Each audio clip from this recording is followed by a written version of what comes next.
Morning guys, my name is Crystal. Welcome to my YouTube channel. I'm here at Rochester in my flat with my lovely Chihuahua, and I'm just getting on with my life with or without someone in it. To be honest, it doesn't make much difference to me anyway. If someone's going to be stupid and muck about, that's fair enough. But if they were polite, nice and kind and they spoke to me like a human being, they'd get more out of me than being horrible, nasty, vindictive, bringing up the alleged rape I went through years ago to try and upset me on a Sunday morning. Because that's what's going on at the moment. Someone is that desperate to get me to act, if you say mental, that they are bringing up the alleged rape from 2008.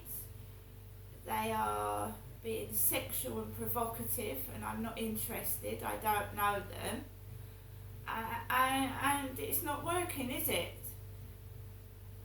Normally I've got kids running across the ceiling, banging on the ceiling, a load of noise which is distracting me, and normally I'm just sat on my sofa like paralysed, unable to do anything because the place is so noisy. So this weekend is a contrast. It's a contrast. It's been quiet. There's been no screaming, shouting, or what sounds like the floor being torn to pieces. So it's quiet, and I've actually been able to do quite a bit of cleaning, and I've been able to concentrate on doing things that I want to do, rather than just sat here paralysed because I can't do anything because the noise is so loud. It was a great watch, wasn't it? 2 years ago, watching me on the balcony at my wit's end, threatening to get my beanie bag and sleep on the balcony because it was so noisy inside my flat I couldn't hear my TV set. No one helped. Doors were slammed. People ignored that I ever existed. Now, nearly 3 years on, some people realise that I am in these flats, that it is me that was going through that. It wasn't somebody else, and they're starting to panic. They're starting to worry because I never spoke out. I just it was almost like, what am I going to do? I can't stand this. Am I going to ring the Samaritans? My mum isn't any use.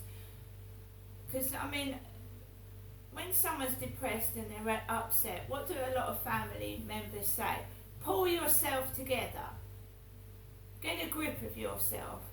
And unfortunately, depression isn't something you can get a grip of yourself. You need professional help.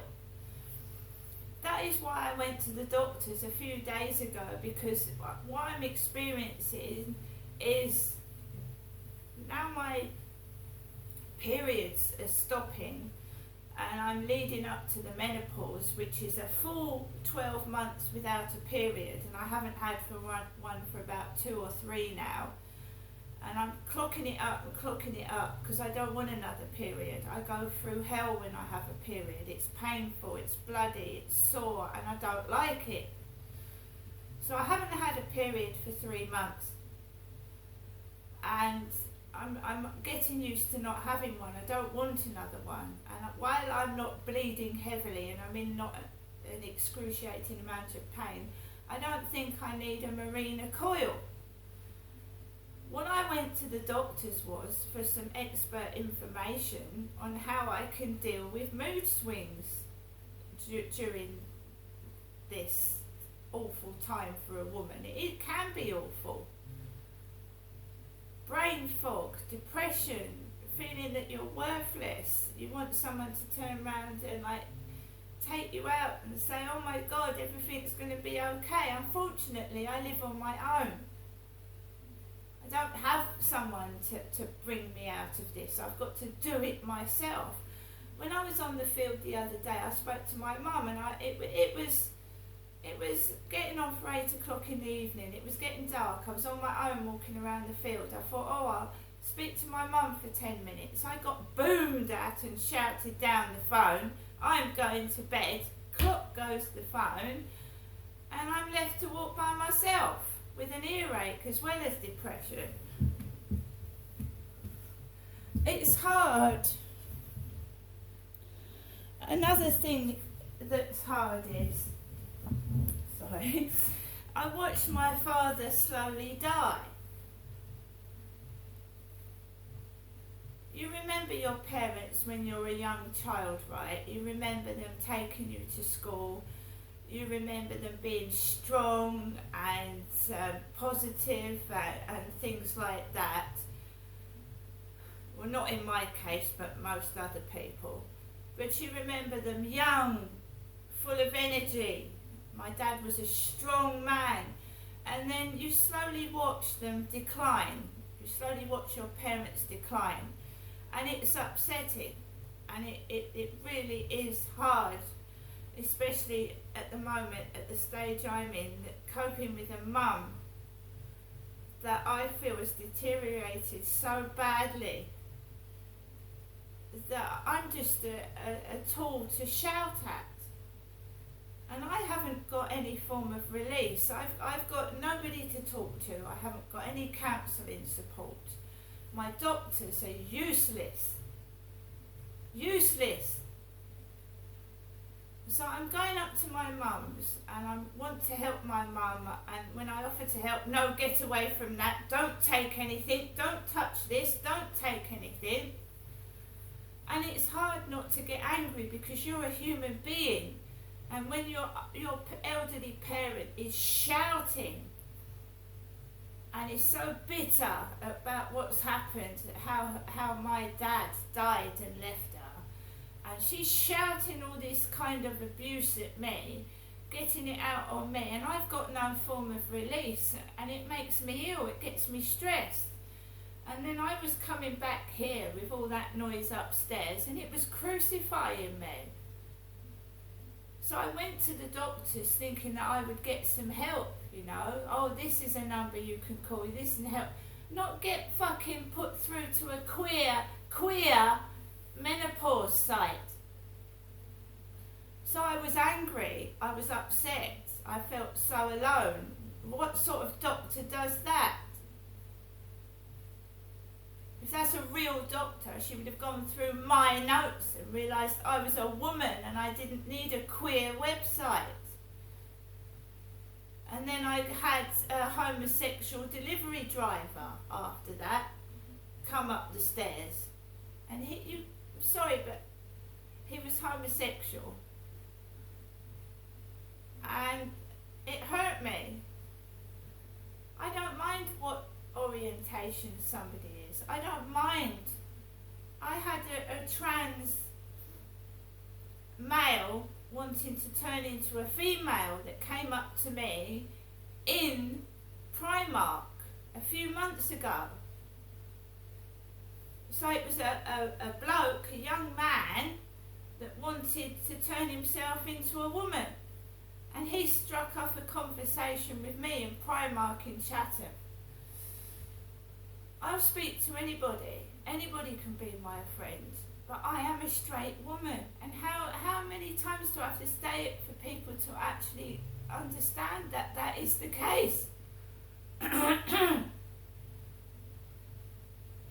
My dad, Derek, died in 2021 of a sudden death.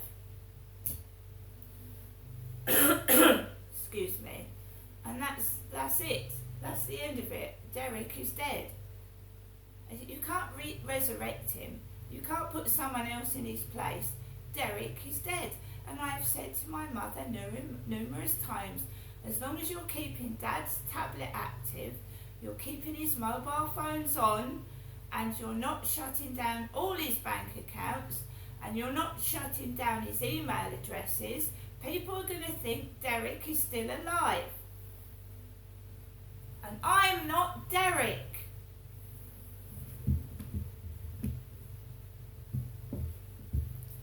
We are still getting cars coming down this road with female drivers with the initials DT in capital letters.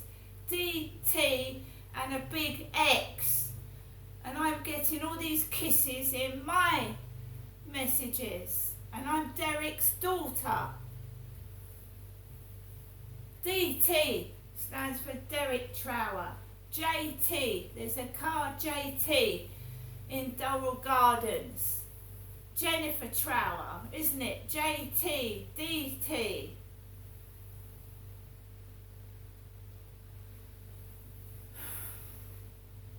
It's upsetting because my dad is dead.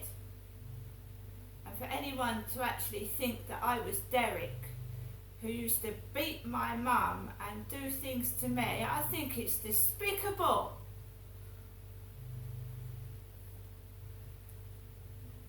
I'm very, very shy outside. I don't personally go up to people. The reason I made friends with that lady in the co-op was because she came up to me and said, "You've got a chihuahua," and that's how we spoke.